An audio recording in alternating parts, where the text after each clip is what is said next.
अस्सलाम वालेकुम। तो वापस आ चुके हैं हम एक नई वीडियो के साथ, जहां हमारा टॉपिक है फंक्शनल मॉडल्स और फंक्शनल एपीआईज एंड केरास। तो सबसे पहले तो हम ये समझने की कोशिश करेंगे कि फंक्शनल एपीआईज क्यों ज़रूरी होती हैं, क्या होती हैं, एंड देन हम क्या काम कर सकते हैं फंक्शनल मॉडल्स को यूज़ करते हुए, और सीक्वेंशियल मॉडल्स को क्यों नहीं यूज़ करते। तो और लास्टली हम इस तरह का कुछ कॉम्प्लेक्स फंक्शनल मॉडल बना के देखेंगे जो आपकी स्क्रीन के ऊपर शो हो रहा है। तो सीक्वेंशियल मॉडल्स क्यों यूज़ नहीं करते, हम फंक्शनल मॉडल्स क्यों यूज़ करते हैं, एंड फंक्शनल मॉडल्स क्या होते हैं। तो फंक्शनल मॉडल्स आपको इनेबल करते हैं कि आप एक ही मॉडल के थ्रू बहुत सारी प्रिडिक्शंस करवा सको। सीक्वेंशियल जहाँ पर लैग करते हैं, सीक्वेंशियल में आप एक ही डायरेक्शन में काम कर सकते हैं, where your model can predict only one thing. Let suppose अगर हम एक रियल वर्ल्ड प्रॉब्लम की बात करें, जहाँ पर हमारे पास एक डेटा सेट है जिसके अंदर पिक्चर्स हैं ऑफ डिफरेंट जेंडर्स, जो मेल या फीमेल हैं, and we have to predict from the data set या फ्रॉम द अनसीन डेटा कि जो पिक्चर हमने अपने मॉडल को दी है उसका जेंडर क्या है। ऑल्सो उसी पिक्चर की हमें अगर एज भी फाइंड करनी है, तो यहाँ पर काम आते हैं हमारे functional models. these functional models काम आते हैं, which obviously the sequential models cannot do. These models cannot do this thing. So I hope समझ में आया आप लोगों को। अब फंक्शनल मॉडल्स बनते किस तरह से, इसके बाद आप कुछ भी प्रोजेक्ट बना सकते हैं where you can create a website जिसमें आप एक ई कॉमर्स स्टोर चला रहे हैं, जिसमें आपके पास तीन तरीके के इनपुट हैं। The first is in the form of table. Basically this is an e commerce website जहाँ पर एक कस्टमर के बारे में डिटेल्स हैं। First input is in a tabular form. Second one is pictures के उसने पहले क्या क्या खरीदा है। एंड लास्टली उस बंदे की या उस कस्टमर की थोड़ी सी बायोडाटा है आपके पास इन फॉर्म ऑफ टेक्स्ट। तो you can not and you have to predict कि वो बंदा नेक्स्ट मंथ कोई चीज़ परचेज करेगा या नहीं। तो you can not use sequential model. अगर आप सीक्वेंशियल मॉडल यूज़ करने जाते हैं तो आप सिर्फ सिंगल इनपुट दे सकते हैं, तो मतलब आपको तीन अलग अलग सीक्वेंशियल मॉडल्स बनाने पड़ेंगे, जो एक टेबल डेटा के ऊपर काम करेगा, एक पिक्चर डेटा के ऊपर काम करेगा, और एक टेक्स्ट डेटा के ऊपर काम करेगा। एंड तीनों पर अलग अलग से बताएंगे कि बंदे ने प्रोडक्ट परचेज करा या नहीं करा। तो सीक्वेंशियल फंक्शनल मॉडल्स हमें इनेबल करते हैं कि हम इन तीनों इनपुट्स को एट अ टाइम लेके एक मॉडल बना सकें, और तीनों को फिर कंबाइन होकर हमें बता देंगे कि आपका जो कस्टमर है वो प्रोडक्ट आपकी परचेज करेगा या नहीं करेगा। तो देखते हैं कोड में किस तरह से बना सकते हैं इसको। तो सबसे पहले तो हम एक बहुत ही सिंपल सा फंक्शनल मॉडल बनाएंगे जो कुछ इस तरह से दिखेगा, जिसमें एक इनपुट लेयर है, फिर एक dense layer, another dense layer, and उसके दो आउटपुट निकलने हैं। आप इसको कुछ भी रियल वर्ल्ड एप्लीकेशन के प्रोजेक्ट के तौर पर समझ सकते हैं। तो इसका कोड लिखने की कोशिश करते हैं। गूगल को लैब यूज़ कर रहे हैं हम एक बार फिर, और हम सिर्फ आर्किटेक्चर बना के देखेंगे इसमें, एंड टू एंड प्रोजेक्ट नहीं बनाएंगे। तो सबसे पहले तो हमें इंपोर्ट करना पड़ेगा TensorFlow. Then from TensorFlow we will import Keras. From Keras dot models import model, and we have to also import the necessary layers. From keras dot layers import all the layers. अब हमने सारी चीज़ें import कर ली हैं, अब हमने model को एक ऑब्जेक्ट बनाना पड़ेगा, and then we have to add the layers in it. Model is equals to capital model, and यहाँ पर हमें इसके इनपुट्स बताने पड़ते हैं कि हमारे इनपुट क्या क्या हैं और आउटपुट क्या क्या है। तो फिलहाल हम इस छोटी सी एप्लीकेशन पर काम कर रहे हैं जिसमें सिर्फ एक ही इनपुट है और आउटपुट दो है। तो हम इसको एट द एंड डिफाइन करेंगे, inputs is equals to and output is equals to. हम ये खाली छोड़ देंगे अभी फिलहाल के लिए। Now we will start adding the layers in our model. तो हमारी पहली लेयर है एक इनपुट लेयर। अब इस पिक्चर के हिसाब से तो हम एक इनपुट लेयर ऐड कर देंगे।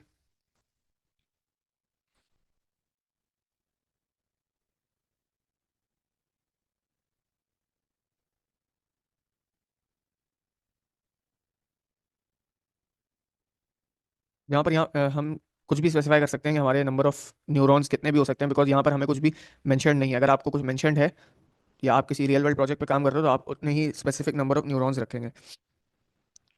तो हम इनपुट के अंदर शेप कुछ भी रख सकते हैं। हम लेट सपोज मैं रख देता हूँ 3, एंड हम इसको नाम दे देंगे इनपुट का। बस यहाँ पर हमें हर लेयर को नेम करना पड़ता है, so that we can connect it with the previous layer और द नेक्स्ट लेयर, ताकि हम उसको उसकी प्रीवियस लेयर के साथ, मतलब पुरानी वाली लेयर के साथ और अगली वाली लेयर के साथ कनेक्ट कर सकें। कनेक्शन ही इंपॉर्टेंट है यहाँ पर। आप देखें ये वाला कनेक्शन, ताकि इस डेंस लेयर को पता हो कि इसको इनपुट कहाँ से मिल रहा है, इस केस में यहाँ से, और इस लेयर को पता हो इसको इनपुट कहाँ से मिल रहा है, यहाँ से, इसको पता हो कि इसको इनपुट यहाँ से मिल रहा है। सिमिलरली इसको का आउटपुट दो जगह जा रहा है, तो इसीलिए हमें कनेक्शंस बनाने पड़ते हैं। तो फिलहाल इसको कोई इनपुट नहीं मिल रहा। देन नेक्स्ट लेयर है हमारी डेंस लेयर, तो हम एक डेंस लेयर ऐड कर देंगे। It is capital D. Dense layer में भी अब हम अपनी मर्जी से लेयर न्यूरॉन्स ऐड कर सकते हैं। That will be 3 neurons and activation is equals to, कोई भी एक्टिवेशन रख सकता हूँ मैं, बिकॉज वहाँ पर कुछ भी मेंशन नहीं है। मैं सिग्मॉइड रख रहा हूँ और इसको मैं नाम दे देता हूँ हिडन 1 इज इक्वल्स टू, और यहाँ पर मुझे बताना है कि इसको इनपुट कहाँ से मिल रहा है। तो इसको इनपुट मिल रहा है इनपुट से, इस वाले इनपुट से इसको इनपुट मिल रहा है। For the second hidden layer उसको मैं नाम दे देता हूँ hidden 2 is equals to, that would be another dense layer. उसके अंदर न्यूरॉन्स हैं 3 एंड एक्टिवेशन कुछ भी रख सकता हूँ मैं यहाँ पर। आई विल कीप सिग्मॉइड, या हिडन लेयर्स में रेल्यू रखा जाता है तो रेल्यू ही रख लेते हैं हम।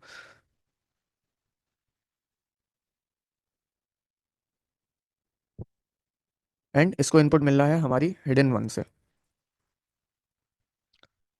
अब हमने, सॉरी, ये लेयर भी बना ली, ये लेयर भी बना ली। अब हमें सिर्फ इसको आउटपुट लेयर से कनेक्ट करना है, और आउटपुट लेयर भी डेंस लेयर्स ही हैं।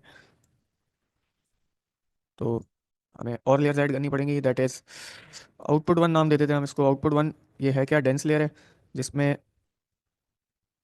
3 न्यूरॉन्स हैं, और activation would be anything. Activation is equals to, we can say here, sigmoid if it is a classification task. इसको आउटपुट मिल रहा है हिडन 2 से, इनपुट मिल रहा है सॉरी हिडन 2 से, and output 2 would be another dense layer जिसको अंदर एक न्यूरॉन है। Activation is equals to linear, कुछ भी रख सकते हैं हम, अनलेस हमें स्पेसिफाई ना किया गया हो कि यही हमारा एक्टिवेशन फंक्शन है, या हम किसी प्रोजेक्ट पे काम कर रहे हो जहाँ हमें पता है कि फॉर अ पर्टिकुलर टास्क हमें यही एक्टिवेशन फंक्शंस रखने हैं, और इसको भी इनपुट मिल रहा है हिडन 2 से। So this is it.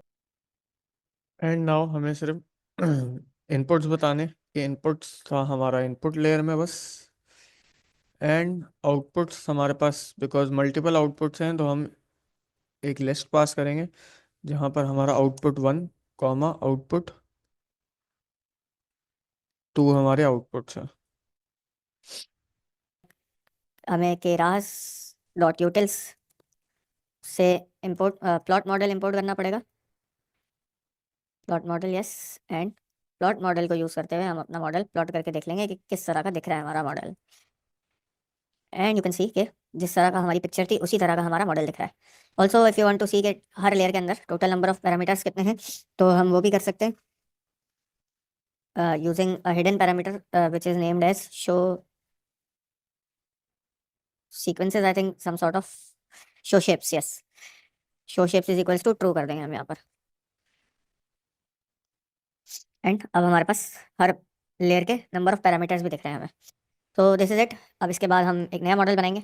ये थोड़ा सा कॉम्प्लेक्स मॉडल है, जहाँ पर हमारे पास इनपुट लेयर एक ही है, आउटपुट लेयर भी एक ही है, बट यू कैन सी के बीच में से स्प्लिट हुआ हुआ है हमारा model, and there are convolution layers as well. तो जल्दी से बढ़ते हैं इसकी तरफ। हमने सारी नेसेसरी इंपोर्ट्स तो ऑलरेडी करवा रखी थी, तो हम यहीं पे कंटिन्यू करेंगे दोबारा से, एंड डायरेक्टली अपनी लेयर्स ऐड करने लगेंगे। तो हमारी इनपुट लेयर एक ही है, हम इसको मॉडल 2 बना लेते हैं। Model 2 is equals to model, and हमें यहाँ पर इनपुट्स बताने पड़ेंगे जो कि हम लास्ट में करेंगे। Inputs is equals to question mark and outputs is equals to empty. We will run this code after we have completely edit the layers. हमें यहाँ पर इनपुट बताना पड़ेगा अपना, कि इनपुट है हमारी यहाँ पर इसके हिसाब से आई थिंक डेंस लेयर ही था, इनपुट लेयर ही है। Input is equals to input, input का शेप बताना पड़ेगा हमें।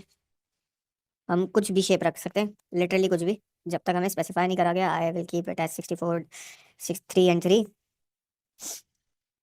इनपुट लेयर हो गई हमारी। Now we have to add the dense layer. I think it is a dense layer, नहीं, कन्वॉल्व 2D लेयर है, तो हम कन्वॉल्व 2D लेयर ऐड कर देंगे, and the D is capital here. यहाँ पर भी हम साइज बता देंगे कन्वॉल्व 2D में 32 कॉमा 3x3 का फिल्टर रखना है हमने। आप इसको कुछ भी चेंज कर सकते हैं अपने हिसाब से। देन एक्टिवेशन फंक्शन बताएंगे, activation is equals to hidden layer है तो रेल्यू, एंड ये किससे कनेक्टेड होगा, इनपुट लेयर से, हमारे इनपुट से। आई थिंक हमें यहाँ पर नाम चेंज कर देना चाहिए, input one and input one, ताकि वो ऊपर वाले से कन्फ्लिक्ट ना करे। एंड हम इसको कुछ नाम दे देते हैं, यहाँ पर क्या नाम है, कन्वर्ट टू डी वन, तो CONV two D one is equals to this. तो हमने अभी बेसिकली ये वाली चीज़ बना ली। अब हमें ये बनाना है, तो हम लेयर ऐड करेंगे कन्वर्ट टू डी की, और उसको भी किससे कनेक्ट कर देंगे, इनपुट लेयर से। तो हमें यही चीज़ दोबारा चाहिए, और वो भी इनपुट लेयर वन से ही कनेक्टेड होगी। Now we have to add a max pooling layer, जो टू मैक्स पूलिंग लेयर्स, एक कनेक्ट होगी इससे, और ये वाली लेयर जो होगी वो कनेक्ट होगी इससे। तो हम मैक्स पूलिंग लेयर ऐड कर देंगे, we will quickly do that.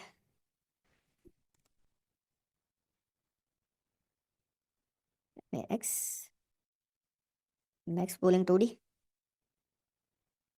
यहाँ पर हमें साइज बताना पड़ेगा, हम कुछ भी साइज दे सकते हैं, 2,2। और हमें बताना है कि ये किससे कनेक्टेड है, यहाँ पर मैंने इसका नाम चेंज नहीं करा, ये सेकंड है। इसको हम कनेक्ट कर देंगे, एक को कन्वॉल्व टू डी वन से, इसको भी नाम दे देंगे, इसको नाम दे देते हैं मैक्स वन, या यहाँ पर जो भी नाम है मैक्स वन, ठीक है। Max one is equals to this, and same thing, but वो कनेक्ट होगी, नाम पहले चेंज करेंगे टू, और यहाँ पर ये भी कनेक्ट होगी कन्वॉल्व टू डी टू से। अब हमने इतना पार्ट कर लिया है, अब यहाँ तक का। अब हमें एक फ्लैटन चाहिए जो इस मैक्स वन से कनेक्टेड हो, और एक फ्लैटन चाहिए जो मैक्स टू से कनेक्ट हो। तो हमें फ्लैटन वन चाहिए, जो एक्चुअल में फ्लैटन लेयर ही है, और वो कनेक्ट होगी हमारी मैक्स वन के साथ, यस मैक्स वन के साथ, max underscore one.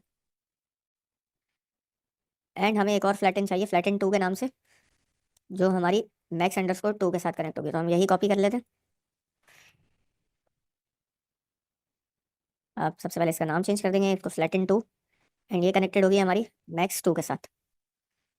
Now we have done till here, हमने यहाँ तक का काम कर लिया। अब हमें सिंपली इनको कॉन्कैटिनेट करना है। तो कॉन्कैटिनेट के लिए एक कॉन्कैटिनेट की लेयर यूज होती है, the capital concatenate, yes this. Concatenate हमने किस किस को करना है, इन दो लेयर्स को। तो हम बता देंगे कि हमें फ्लैटन वन और फ्लैटन टू को कॉन्कैटिनेट करना है। अब चीज़ क्योंकि मल्टीपल दो चीज़ें हैं, तो हम लिस्ट के तौर पे बताएंगे flatten one comma this flatten two, और इसको हम नाम दे देंगे कॉन्कैट। अब हमने यहाँ तक का काम कर लिया है। अब उसके बाद सिंपल हमें एक डेंस लेयर रखनी है, जिसमें हम कितने भी नंबर ऑफ न्यूरॉन्स रख सकते हैं, और फिर एक और डेंस लेयर रखनी है, this will be our output layer. तो हम एक डेंस लेयर ऐड कर लेते हैं, 128 neurons. Activation function would be anything, would be ReLU, I am sorry.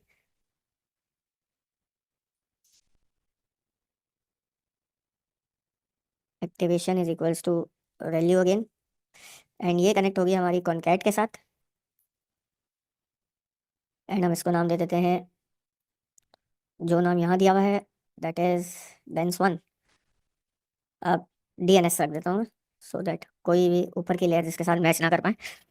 And another dense layer चाहिए हमें, जिसमें मोस्ट प्रोबेबली टू न्यूरॉन्स होंगे, एक्टिवेशन होगा सिग्मॉइड। आप इनको कुछ भी चेंज कर सकते हैं अपनी मर्जी के हिसाब से, ऑल्सो इनको भी कुछ भी रख सकते हैं अपनी मर्जी के, अपने प्रोजेक्ट के, अपनी रिक्वायरमेंट्स के हिसाब से।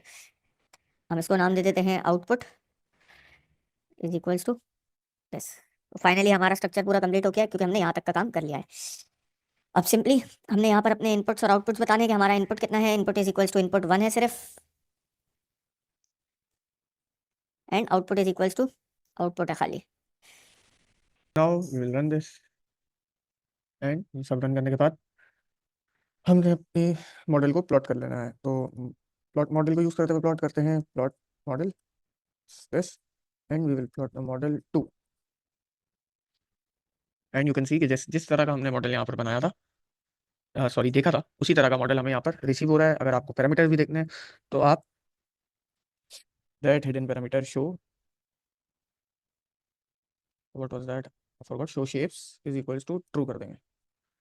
इससे आपके पास हर लेयर के हर पैरामीटर शो होने लग जाएंगे। So this is it.